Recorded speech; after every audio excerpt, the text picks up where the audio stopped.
Usapang sasakyan naman tayo ngayon. Ayan yung speedometer ng Mazda 2018 Mazda CX-3 ng aking anak. Ayan. 132,183 ang kilometers niya.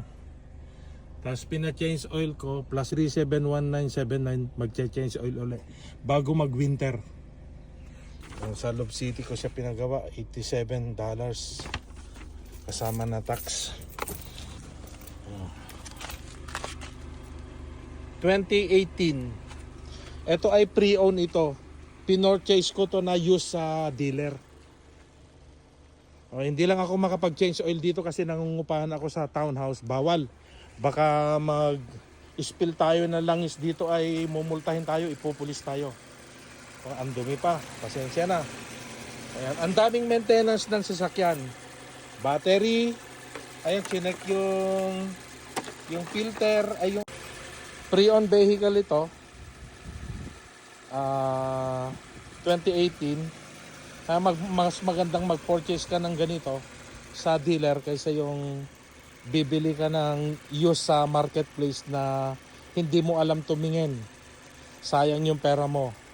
Kung meron kang pambibili na 5,000 plus, 5,000 Canadian dollars, ida-down mo na lang sa pre-owned vehicle kaysa bibili ka ng used na sa tao mo lang. Kasi marami pa siyang maintenance na gagawin doon. Preno, ikukondis yung makina, change oil, yung mga water pump, pag nilong drive mo at bumigay, sakit sa ulo. Hindi kagaya nito, may mga warranty to. At saka eto, pag nag-ano ka ng used sa dealer ng sasakyan, may extended warranty na kinuha namin. Pero pwede ka namang hindi kumuha. Yung nga lang, magkakaproblema yung transmission o kaya magkakaproblema yung makina, sayang ang pera mo ikaw magpapagawa. Kaya eto ay may extended warranty insurance. Binabayaran na namin na kasama na monthly. Ayan, nakapackage na siya. Ganun po yung mag-purchase ng used na sasakyan. Hindi dapat tinitipid, lalo na yung extended warranty. Dati hindi ako kumuha pero may customer ako na nagpapalit ng goma sa aking tire shop. Siya yung nagsabi, nag-purchase siya ng used. Tapos nung mga ilang buwan lang, nasira yung transmission, problema na yon.